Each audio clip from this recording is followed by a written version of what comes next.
नमस्कार, आप सभी देख रहे हैं कैंडी न्यूज़ और आपके साथ मैं हूं सुष्मिता चौधरी। आज मैं आपको एक ऐसी घटना के बारे में बताने जा रही हूं जो इस देश में घटी थी, जिसने सबका दिल दहला दिया था। हाँ, मैं आज बात कर रही हूं उरी अटैक की, जो उरी शहर में हुई थी। 4 आतंकवादी इंडियन सैनिकों के भेष में इंडिया में घुसते हैं through LOC, line of control को पार करके। उनका क्या मोटिव था? उनका मोटिव था उरी शहर में जो मिलिट्री यूनिट है उसको तहस नहस कर देना, और वहाँ पे जितने भी जवान हैं उनको मारना उनका मोटिव था। और वो लोग घुसते हैं और वो लोग हमारे 19 जवान उस अटैक में शहीद हो जाते हैं। बिगेस्ट लॉस था वो, सबसे बड़ा लॉस, क्योंकि हमारे जो सैनिक थे वो निहत्थे थे, सो रहे थे। उन्होंने उजाला, जैसे ही उजाला हुआ है, उजाला होने से पहले उन्होंने अटैक कर दिया है। बहुत बुरा माहौल था देश में, हर जगह सिर्फ यही न्यूज़ थी। सबके अंदर बहुत गुस्सा था, आक्रोश था। जब as a Indian, as a civilian मेरे अंदर इतना गुस्सा था, तो सोचो वहाँ के जो जवान थे, उनके जो आसपास के जवान थे, उनके जो रिश्तेदार थे, उनके जो फैमिली मेम्बर्स थे और जो अन्य सैनिक थे, उनके अंदर कितना गुस्सा होगा। ये हमला चला और उसके कुछ ही देर बाद हमारी इंडियन आर्मी की स्पेशल ट्रूप्स आए। उन्होंने देखा कितने लोग मारे गए हैं, बॉडी इकट्ठी कर रहे थे, वो गिन रहे थे कि कितने हमारे जवान शहीद हुए हैं। 19 जवान शहीद हुए थे, 19। बहुत बड़ा लॉस होता है किसी देश के लिए जब उसके सैनिक शहीद हो जाते हैं। सभी एजेंसीज ने ये पता लगा लिया था कि ये आतंकवादी कौन थे और ये कहाँ से आए थे। ये जैश ए मोहम्मद से जुड़े हुए आतंकवादी थे और उन्होंने ही इनको 4 आतंकियों को इंडिया भेजा था। जैश ए मोहम्मद के जो आतंकवादी हैं, उनकी जो हेल्प करते हैं वो है पाकिस्तानी आर्मी। पाकिस्तान की आर्मी उनकी हेल्प करती है LOC को क्रॉस कराने में, और LOC को क्रॉस कराने में उनकी पूरी हेल्प की जाती है। एक चीज़ उनको बताई जाती है ताकि वो इंडिया में घुसपैठ करें और हमें नुकसान पहुंचाएं। किसी देश की आर्मी ऐसा कर सकती है क्या? उनको इतनी ट्रेनिंग दी जाती है, उनको ट्रेनिंग कैंप से लॉन्च पैड तक लाया जाता है, लॉन्च पैड से LOC क्रॉस कराई जाती है, LOC क्रॉस करके फिर वो आते हैं। आपने इतने सारे हमले आपको पता होंगे, जैश ए मोहम्मद से जुड़े कितने हमले हुए हैं। पठानकोट अटैक, उरी अटैक जिसकी मैं बात कर रही हूँ, पार्लियामेंट अटैक, श्रीनगर अटैक।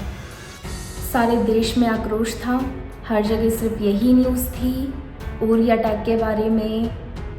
19 जवान शहीद हुए हैं हमारे, हर जगह सिर्फ यही न्यूज़ थी।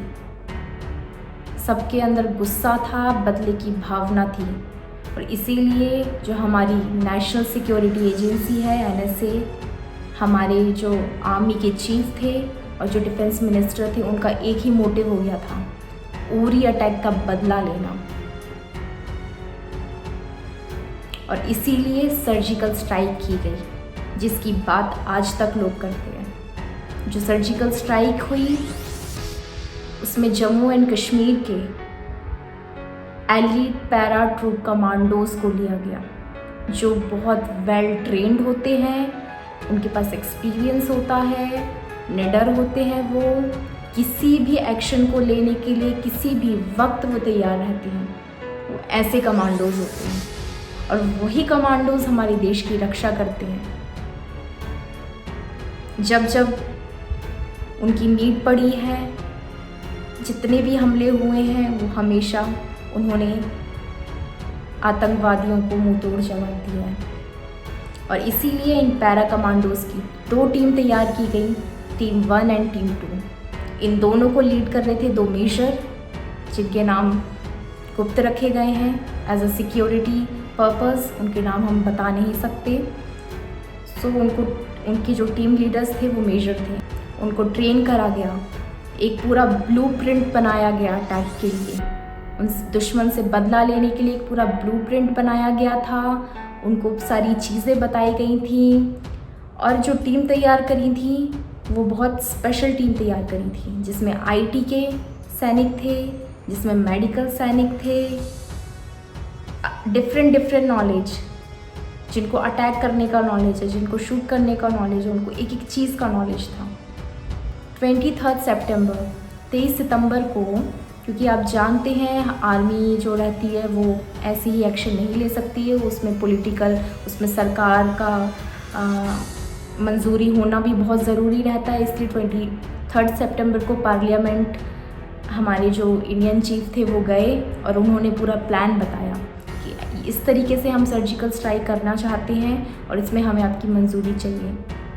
तो उस टाइम पे हमारी जो मोदी सरकार है उन्होंने फ्री हैंड कर दिया, उन्होंने यस बोल दिया कि हाँ सर्जिकल स्ट्राइक की जाएगी, लेकिन इस चीज़ को गुप्त रखा जाएगा, ना मीडिया में इस चीज़ को लीक किया जाएगा। ये सिर्फ कुछ मेंबर्स, जो मेन मेंबर्स हैं, सिर्फ उनके बीच ये बात गुप्त रहेगी। वही हुआ, सब कुछ वेल प्लान था। और ठीक 11 दिन बाद, उरी अटैक के ठीक 11 दिन बाद सर्जिकल स्ट्राइक हुई है। 28 सितंबर को हमारे जवान हमारे यहाँ से गए हैं, LOC क्रॉस करी है, उनके लॉन्च पैड पे पहुँचे हैं और वहाँ पे उन्होंने हमला किया है। लेकिन इससे पहले पूरी वेल्ड ट्रेनिंग की गई है।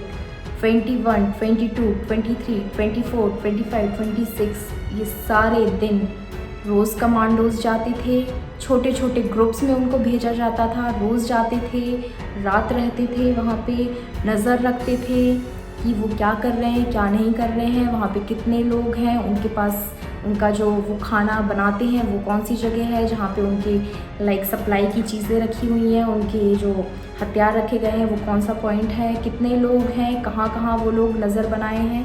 ये सारी चीज़ें ऑब्ज़र्व करने के लिए वो लोग जाते थे और आते थे।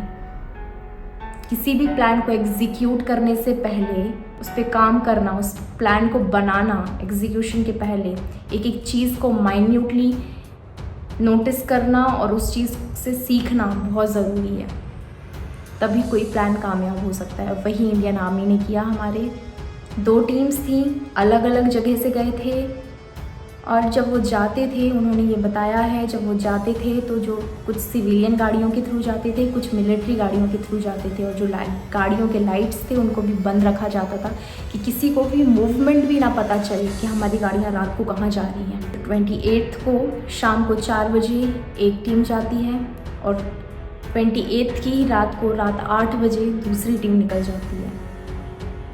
फर्स्ट जो टीम जाती है वो सिविल गाड़ी और मिलिट्री के जो ट्रक्स हैं उसके थ्रू वो लोग एक अनमार्क्ड एरिया में जाके हमारे पैरा कमांडोज को छोड़ देते हैं और जो दूसरी टीम रहती है उसको हेलीकॉप्टर के थ्रू, एयरलिफ्ट के थ्रू उनको एक अनमार्क्ड एरिया में छोड़ देते हैं और उसके बाद उनको खुद वो रास्ता तय करना होता है। वो घने जंगलों का ऊंचा नीचा रास्ता रहता है जिनको बहुत ज़्यादा सावधानी से चलना रहता है। हमारे जो पैरा कमांडोज थे वेल प्लान तरीके से LOC क्रॉस करके दुश्मन देश में घुस चुके थे, पाकिस्तान के बॉर्डर के अंदर वो घुस चुके थे और जो हमारी डिफरेंट टीम थी उनको अलग अलग काम असाइन किया हुआ था। जो रॉकेट लॉन्चर टीम थी उनको बोला था जो बड़े बड़े लॉन्च पैड हैं जहाँ पे उनकी सप्लाई के सामान है या फिर जहाँ पे आपको लगता है कि वहाँ पे ज़्यादा लोग हैं, जहाँ पे उनका खाना बनता है, उन एरियाज़ में उनको शूट करना रॉकेट लॉन्चर टीम का काम था। मशीन गन का काम था एक एक प्राइमरी निशानी को देखना, ऑब्जर्व करना और उनको मार देना, किसी को ना छोड़ना। जहाँ पे जो दिख रहा है जो नज़र रखे हुए हैं, जिनके हाथ में ऑलरेडी गन है, जो प्रोटेक्ट कर रहे हैं उन लोगों को, उनको मारना उनका काम था। बाकी जो टीम्स थी जहाँ पे आतंकवादी दिख रहे थे उनको मारना उनका काम था। पैरा कमांडोज को ये जो परफॉर्म करना था, ये जो सर्जिकल स्ट्राइक करनी थी, विदिन 15 मिनट्स करनी थी, 15 मिनट में करना था और वापस लौटना था हमारे देश। पैरा कमांडोज का एक ऑब्जेक्टिव रहता है minimum man with maximum impact, कम से कम सैनिक, ज़्यादा से ज़्यादा उसका इम्पैक्ट। और वही हुआ। बहुत अच्छी तरीके से हमारा ये जो सर्जिकल स्ट्राइक थी ये पूरी हुई। बहुत सारे आतंकवादी मरे इसमें। इसके बाद कई थ्योरीज़ बनाई गई हैं, इंडिया के लोगों ने भी बनाई हैं ना, पाकिस्तान के लोग तो बनाते ही हैं, कई इंडियन राइटर्स ने ये थ्योरी बनाई है। इंडियन पॉइंट ऑफ व्यू से जो उरी अटैक और सर्जिकल स्ट्राइक हुई है वो, और पाकिस्तान व्यू ऑफ पॉइंट से भी बनाई गई है। पाकिस्तान तो ये बोलता है कि सर्जिकल स्ट्राइक जैसा कुछ हुआ ही नहीं है, एलओसी के अंदर वो आए ही नहीं है। वो उन्होंने ये साबित करने में वो पूरे तरीके से उन्होंने ये साबित करने की पूरी कोशिश करी है, जो सर्जिकल स्ट्राइक है उन्होंने उस चीज़ को क्या नाम दिया है, क्रॉस बॉर्डर फायरिंग, कि हमने यहाँ से फायरिंग की, उन्होंने वहाँ से फायरिंग की, that was cross border firing. और कुछ भी उरी अटैक सर्जिकल स्ट्राइक जैसे हमें कोई नुकसान नहीं हुआ, ना हमारे कोई सैनिक मारे गए, ये वो साबित करने पे लगे थे। और वहीं इंडिया में जो हमारी सर्जिकल स्ट्राइक हुई उसके बारे में आप सभी जानते हैं, मैंने आपको पूरा डिटेल में बताया ही है। सो जब जब ज़रूरत पड़ेगी ऐसी सर्जिकल स्ट्राइक होनी चाहिए। क्या आप इस बात से सहमत हैं?